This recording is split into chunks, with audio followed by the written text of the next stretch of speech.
Hello, everyone, and welcome to what I think is episode number 51. And today we are speaking to an educator, a fellow educator, I would say.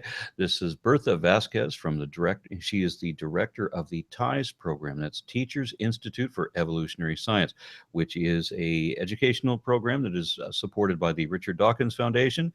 And as I understand it, is geared toward helping middle school teachers give the background that they need to teach evolution in an effective and engaging manner. Bertha, how are you doing? Thank you. Very well. And so how did you get into this program? Tell me this. What was the need for it? How did it get started? How did you get involved?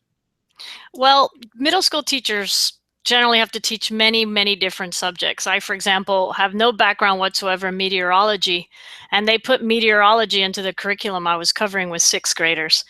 I didn't know the difference between, an occluded front or a stationary front. And how am I supposed to teach something and I don't know it myself? My degree's in biology. So it's very important for teachers to get the content knowledge. And most professional developments that we attend, I want to say, generally speaking, have to do with strategies, pedagogy, data analysis, not content. And I realized in my own department that of the 7 teachers, I was the only one with a life science degree.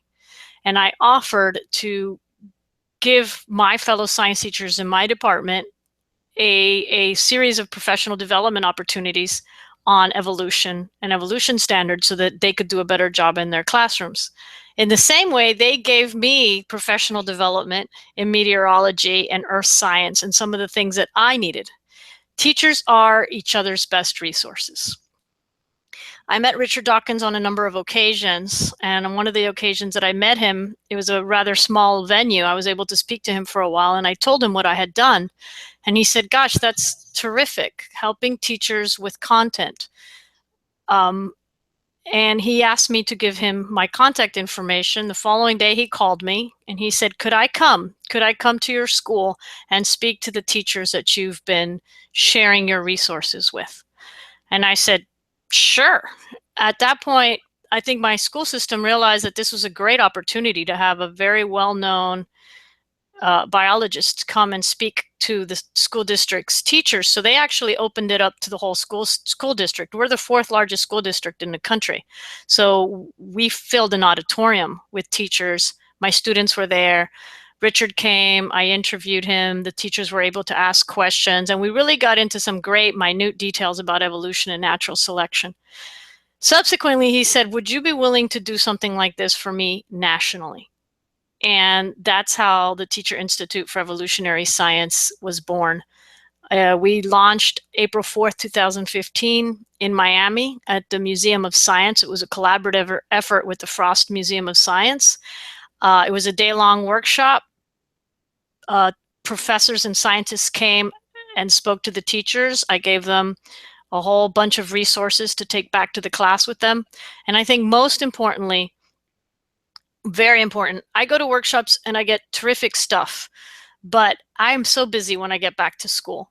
Each teacher walks out of our workshops with a slide presentation, an exam, ready to go labs, ready to go links, everything ready to go. So if they wanted to, they could start teaching the middle school science standards of their state that very next day.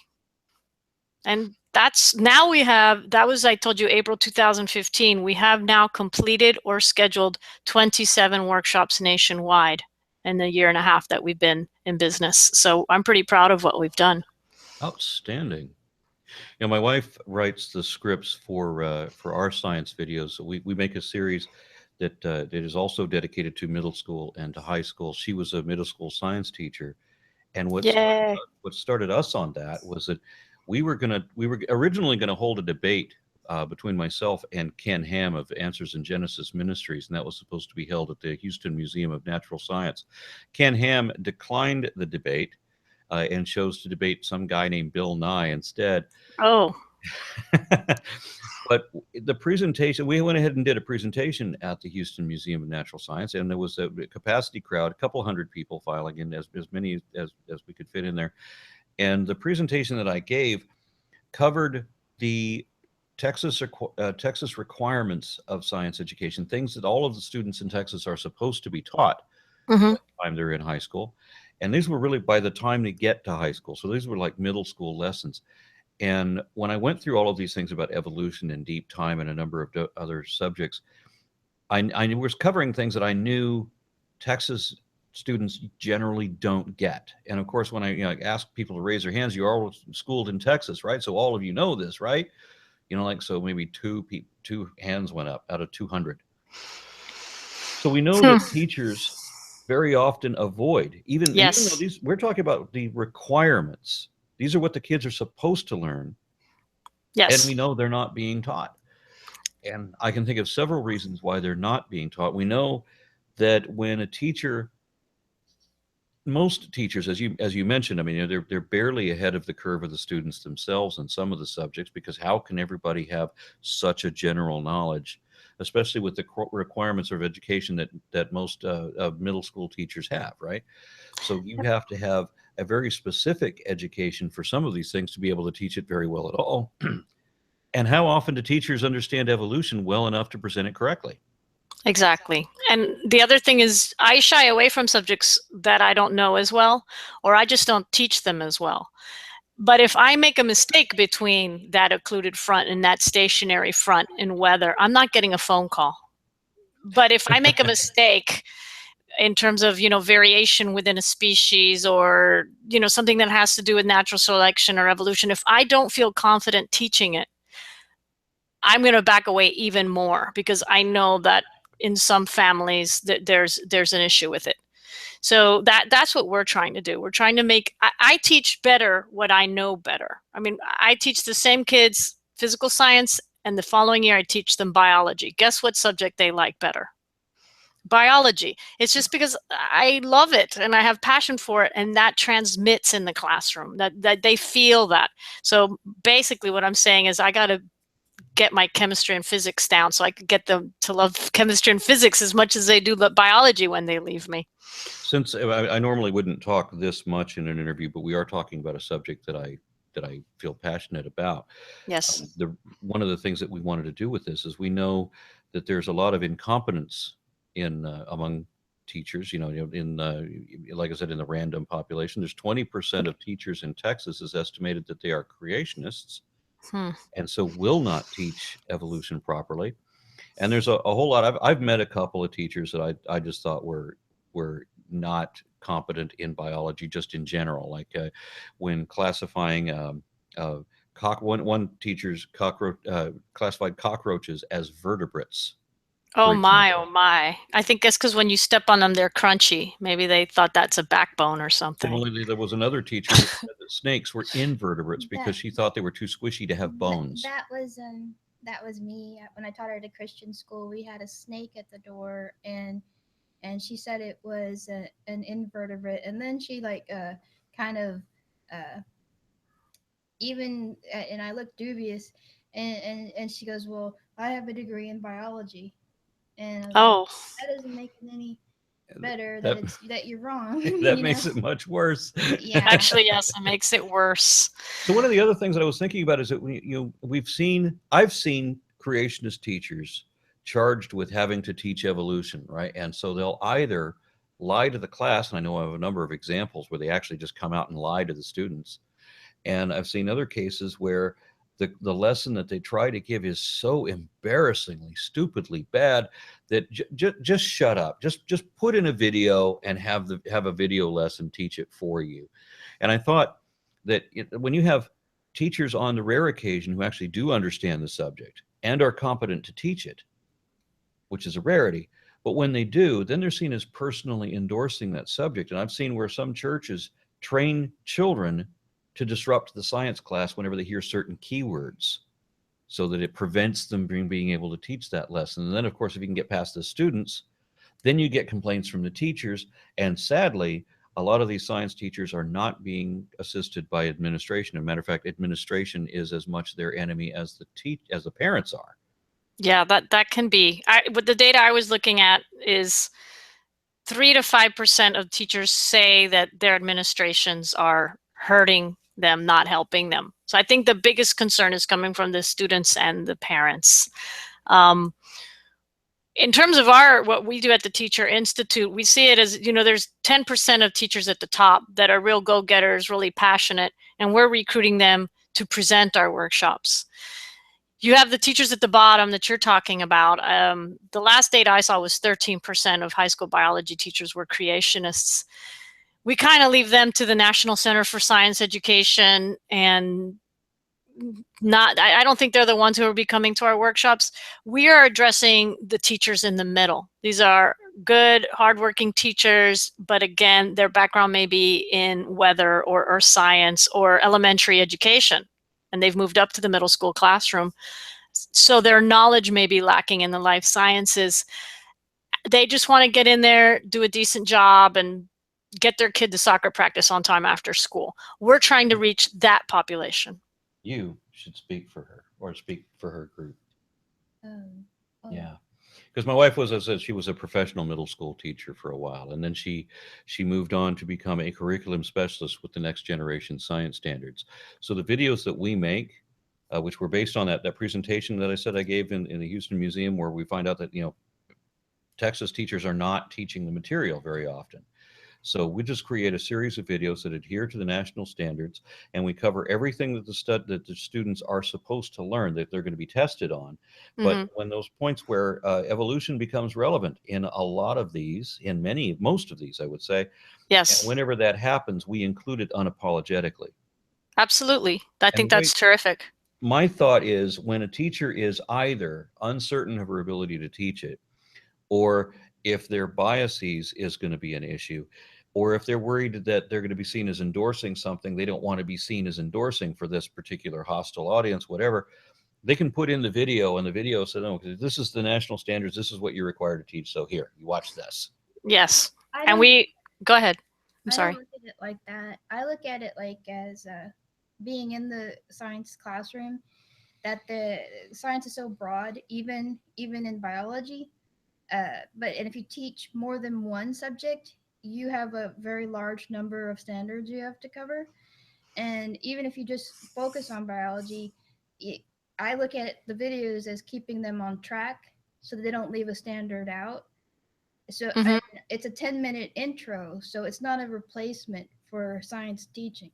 It's a 10-minute intro, so they're teaching the right standards in the right way, and then they can do a lab activity follow up to expand on it more. I don't think that you should teach science by video. I think that you should teach science with videos are good because you can't get like the planet Earth or astronomy or the solar system.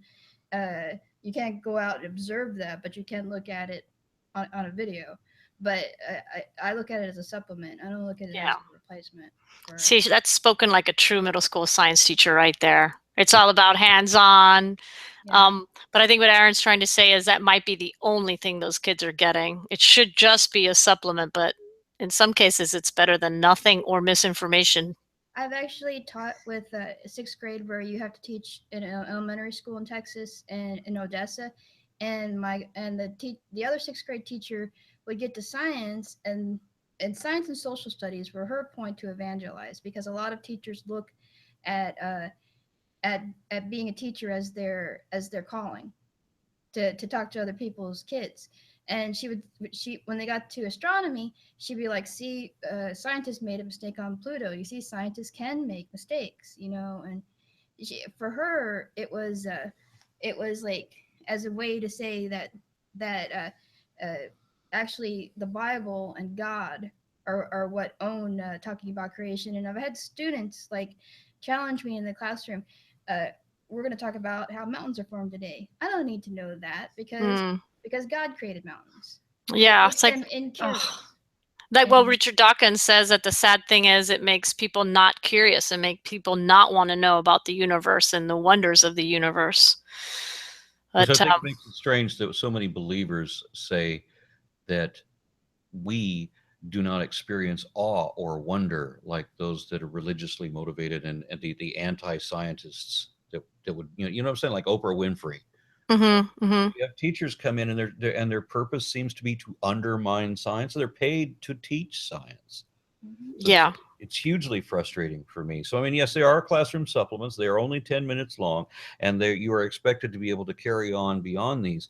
But as I say, this provides, the videos that we make provide a structure that, they give some lesson that we know that adheres to the national standards, and this is what's supposed to be taught, where a lot of teachers we know won't understand maybe what we're presenting there, and then they can expand on that. This is what Right. you're saying, like maybe your specialty, maybe you're general ed, or maybe your specialty is in chemistry and you're teaching biology, and therefore the 10-minute video also gives them a little bit of a content refresher, so that Mm-hmm. they can have the background information to teach the lesson. Yep. So now you know what we do and why we do it, but we were supposed to find out about you. No, actually, there's a lot of tie-in because, well, for one thing, you could go to the TIE's webpage and there's a link. It's called Share Your Resources. And teachers from all over the country, actually, I've gotten a bunch of international ones as well, send me their resources and I review them. And if I think they're useful for other teachers, I post them on the site. So I also post them on the TIE's Facebook page and the TIE's Twitter account. And then I collect different types of resources. For example, I have a tab on the online learning page, most popular online games. In other words, the games that I'm getting the most positive feedback from when the teachers are trying it in their classrooms and the kids are loving it. One of them is Discovery Channel. The other one is Nova. I'm putting them in one place. I'm putting reading assignments in another place. So I'd love to see your resources because I could certainly showcase them on our webpage.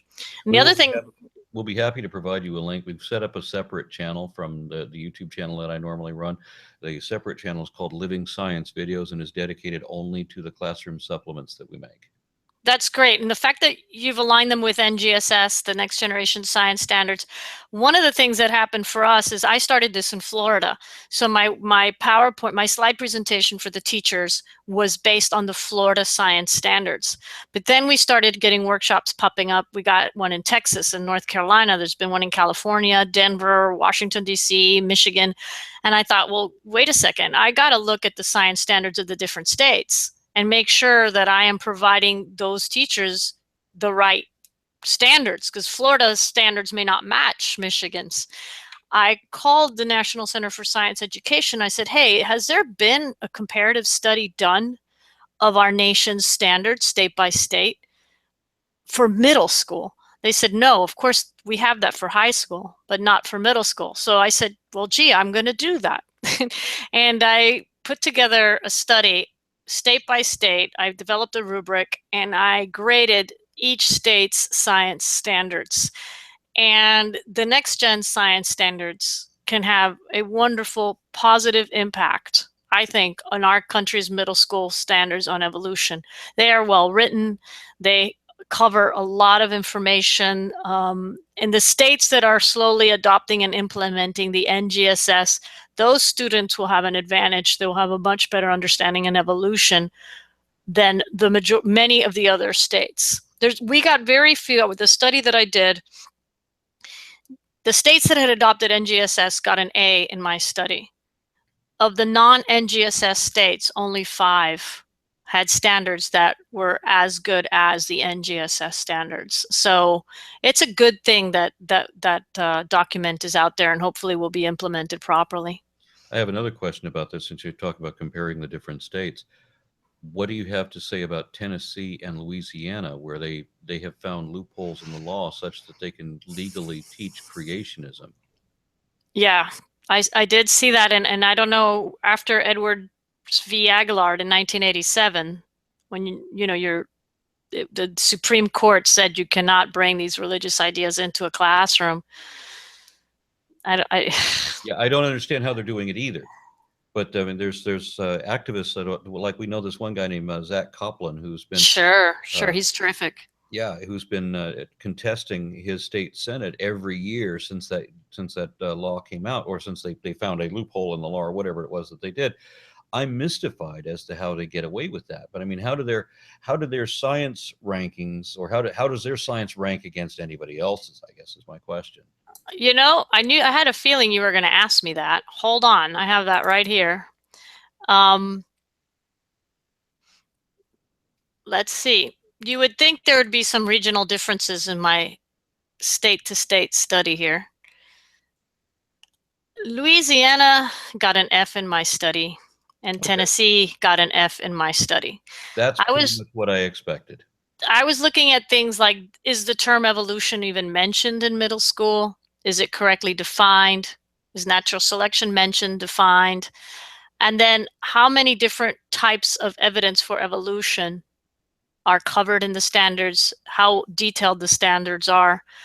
And yeah, those two states didn't do very well. Yeah. But you know, I got to say, the trend is encouraging. If you look at the trend, especially people under the age of 30, acceptance of evolution, understanding of evolution, because you know, not everybody who accepts evolution actually even understands what it is increasing in number. I think either we've got some great science communicators out there like Neil deGrasse Tyson and Bill Nye. The textbooks are getting better, the standards are getting better. I have a positive outlook about the direction our country's heading in terms of science understanding. You may not, that might surprise you. I don't know how you feel about that, but well, no, I share your opinion. That I understand that that there's a lot more science competency that's on the rise because we are now in the internet age, or the age of information, I would say.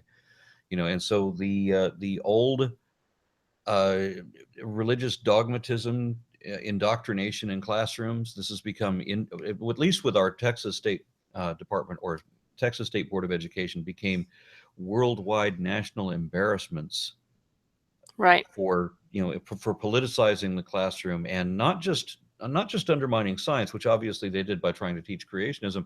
They also teach science denialism in the form of like climate change Climate denial and other change, things. sure. And then they also wanted to undermine sex education, and then they completely corrupted social studies, so that they had a completely politicized pro-Christian history, so that Yes, Moses becomes a real historic character, for example. And then and all through our history books, there are other ethnicities and other nationalities, other religions are all denigrated, and everything promotes white Christians right, in Texas history books, which I thought was, this is just one of the many things that they were doing. Because it wasn't just anti-science that was going on. right.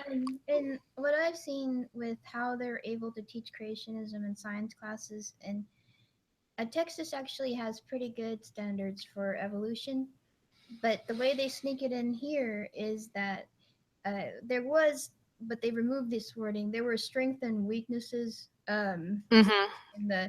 in the teaks, and but they're still getting around it because you're allowed to supplement curriculum. So they consider icons of evolution or something like by Jonathan Wells, Sure, or creationist material as some sort of supplement. What was it? right. Some people Yeah. as some sort of science supplement, and a lot of people who teach science don't aren't able to distinguish pseudoscience from actual science, so they bring these things into the classroom instead. And I'm sure that's what's happening in Louisiana and Tennessee, because a lot of times that's what happens in Texas, even though we have strong evolution standards here.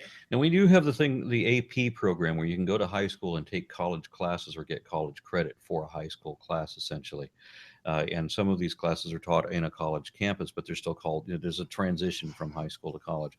And I got a note from an alarmed parent once upon a time, and said that his kid was in high school taking an AP class in zoology. And of course, how could it be possible to avoid evolution if you're teaching zoology, right? And this was Richard Dawkins' specialty at both Oxford Mm-hmm. and Berkeley. So what I found out was that it wasn't a biologist at all that was teaching the class. They got a coach, a Oh gym boy. coach, to teach zoology. And since he didn't know anything about it, and of course, being in Texas, he's a fundamentalist Christian, as is the tendency, or the statistical probability. And so what he did instead, for 6 out of the 15 weeks, was that he was teaching from books written by Ann Coulter. Oh boy. But I'm really surprised. Usually those dual enrollment type classes, the the college keeps a very close eye on the syllabus and the curriculum covered by the teacher. Well, I'm the parent wanted to know what to do about it. And I said, well, what you have to do is gather evidence. You have to get easiest to get an admission from the teacher that this is really what he's doing. So write this letter and ask this teacher in an email. My son says that you're teaching this, that you said this, that this happened, right? Is any of this true?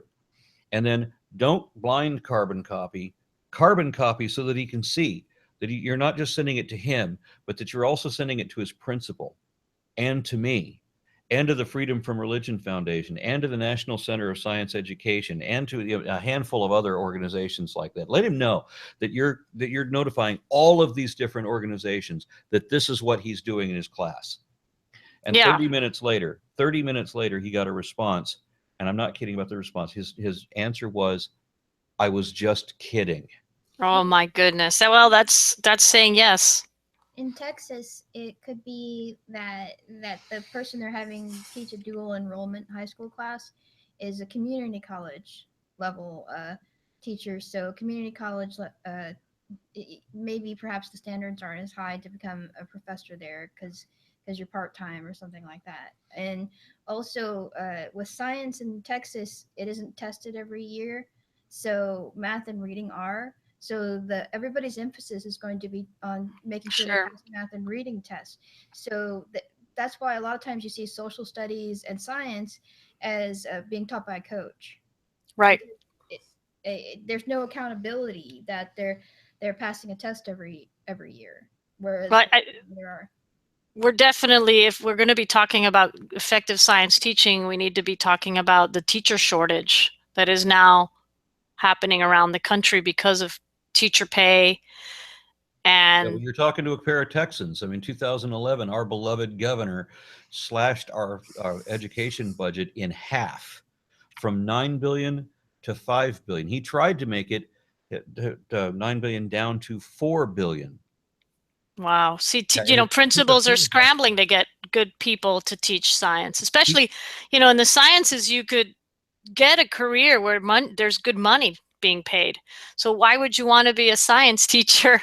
I mean, those of us who love it, we love it, but I am saddened by what I see, the trends across the country in terms of teacher pay and the types of responsibilities imposed upon us and the expectations that we have to meet, but we're not given the tools to meet them. Yeah, on the day that happened, her and I went to the state capitol with picket signs among 10,000 public school teachers across Texas that descended on the state capitol. And of course, the governor doesn't care. He's part of the Dominionist Action Against Education, where they want to turn everything over to charter schools and religious private schools and make everybody pay for their education. And I remember one of these Republicans was asked, well, what are you going to do if you no longer have the public schools and there's no longer a requirement that kids go to school every day? What are you going to do with these kids that are no longer required to be in school? And his suggestion was, I wish I could remember the guy that said this. He said they could re-enter the workforce. My goodness. In Texas teaches 1/10 of the nation's school children. And every year they add 100,000 more students because of immigration. And to cut a budget like that in half, a lot of our schools are overcrowded because of this. Because the main expense is teacher salaries. So they cut a fifth of the teachers in Texas after that. And the religious right in the state have also created a positive feedback loop with negative results because they're against teaching sex education, and they've made it obscene to try to get an abortion or even just regular birth control or even an understanding of birth control. So what we've created is a situation where we have the highest rate of repeat teen pregnancy in the country. So all we have is what is it? A third of Texas children are in the poverty level, right? It is a high rate, and we also have in Texas we have the highest rate of maternal deaths in the developed world. My goodness. Cutting funding to reproductive health clinics. Yeah. So anytime somebody brings up a political situation, what should we do about it? I mean, my answer has been lately that we just need to do the exact opposite of of what what you're my doing. state has been doing for the last decade at least. Yeah, education should definitely be at the top of every state's priority list. So we know that there are a number of things that are being done politically deliberately to undermine education. And we know, like for example, here in Texas, the Texas state constitution guarantees a free education provided by the state. And we know that in order to get rid of that, because we're under the command of people who don't want public education, and the only way they can amend the Constitution so that they don't have to provide a free education anymore is if they can show that it has failed. And the only way they can show that it has failed is to make it fail.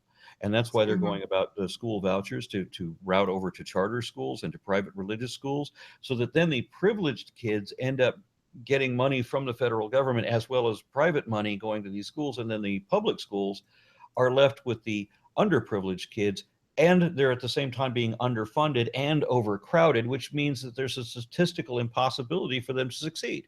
Yes, yes, despite all of that, some of those teachers are doing, many of those teachers and many of those schools are doing a great job, better than the charter schools. We did a study here in Florida where the public schools did better than the charter schools. I have no problem believing that, because to my experience thus far, what I've seen, it has been consistent that charter schools can't be governed properly. They're prone to all types of corruption, and several of them have closed down inside the school year, sometimes only a few weeks after the school year starts. Yeah, But and then those kids all scatter back to the public schools. exactly. And she was a public school teacher, right? So, and I know what a job she was doing, despite the fact that they suddenly like increased her classroom from something like 20 to 30 students. Yeah. Yeah, I have friends with 41, 45 students in the classroom. You're carrying a load in middle school if you have 7 periods of 210 students. Yeah, I've had a supplement since 1995. I've taught an extra class in my school. Well, But we are all about encouraging public education, not just for science, but for a number of other things, because the thought that we have is that the next generation should understand things better than we do. right, Of course, right. the conservative political powers would rather that they understand things better than their kids do, and they just want their kids to be as deluded as they are. And I see this as a recipe for making the United States a third world country.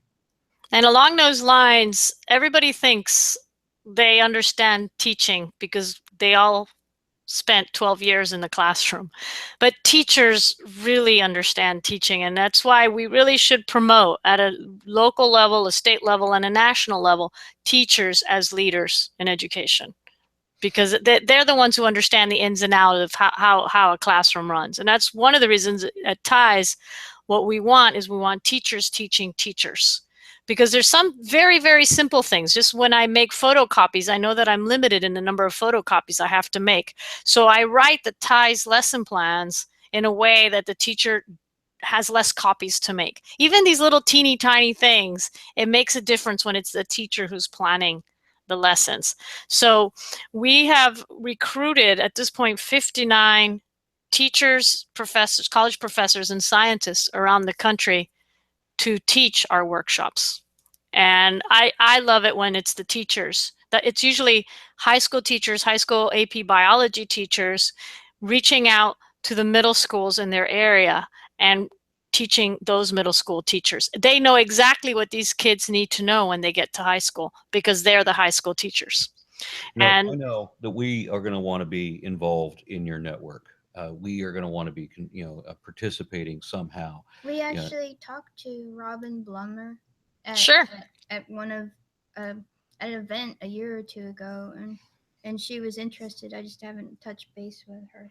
And she's terrific, and she is she is making this program work, Robin, because she trusts me. And sometimes I'm blown away by how much faith she puts in me, no pun intended, but how much faith she puts in me and my understanding of classrooms and my understanding of districts and curriculum. And they're just letting me put this program together. And that's why I'm working as hard as I am, because I feel like I have to thank them. This is just me as a teacher in Miami. I wanted to reach out to my local science teachers and help them with a subject that I'm passionate about. So what you And started is a grassroots reparation attempt for the totally. entire education system. And what the Dawkins Foundation has allowed me to take my dream, which is help other teachers teach evolution effectively, turn kids on. As Darwin said, there is grandeur in this view of life. This is a wonderful way to see the world. And what they've given me is the backing, the financial backing to promote this idea nationwide. So it's exciting. I can't believe that all of this has happened in a year and a half. Well, like I said, we want to be involved, I'm sure, and I know other people are going to want to as well. And I'm going to put, of course, all of the relevant links that you think we should put in that we put at the bottom of this video. But apart from that, what would you say to people who want to contact you, who want to be part of the, but who have suggestions, who want to tap into your resources and so forth? Well, first off, my email, bertha@richarddawkins.net. It's very easy. Secondly, we are looking for presenters. We work with each presenter individually because every school district has a different politics, so to speak, to get into the professional development system. Also, we're about to launch something else called Ties Partnerships. You are a biologist or a scientist in a certain area of the country. You don't know how to reach out to the teachers in your area. You register with us. Hopefully at the same time there are teachers in your area registering with us, and we provide basically a matchmaking service where a teacher and a biologist in the same area, we give them the email addresses and say, okay, this guy is 20 miles away. He wants a teacher. You're a teacher. You want a biologist to come and help you present in your class. Work it out. So you can, through Ties, you can present for us, or you can be a teacher or a biologist interested in finding either a classroom or a biologist in your area. Outstanding. Yeah. And the other thing is just in general, like I call our website the Walmart of evolution education, because if you go on there, you can find what I have found to be the best websites for evolution education.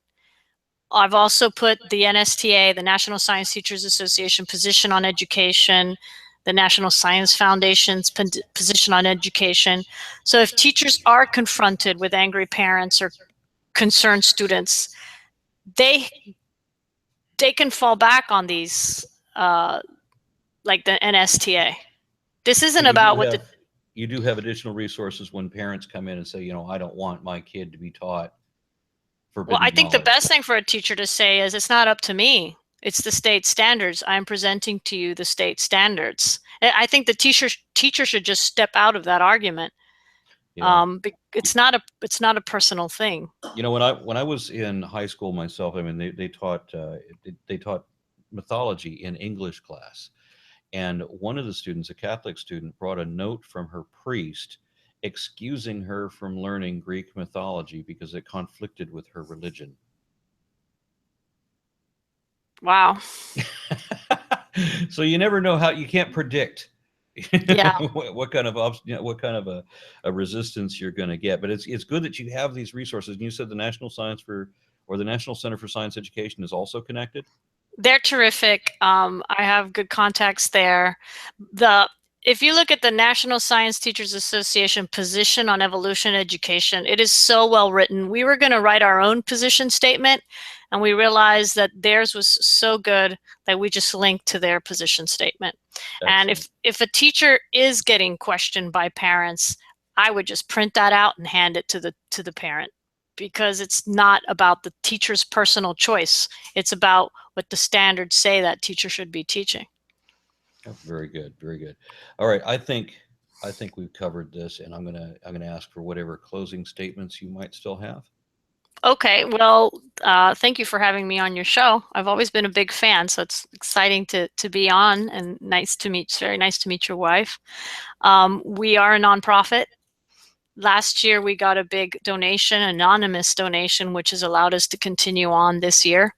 So if you believe in what we're doing, please get on that Richard Dawkins Foundation site and help us out, because we try to pay our teachers a stipend. We pay them travel expenses, and we also pay the refreshments for the participating teachers in our workshops, breakfast and lunch. So we can use any help people can offer. Outstanding. And we, as I said, we are going to be in more contact because we both intend to work with you however we can. So Thank you very much.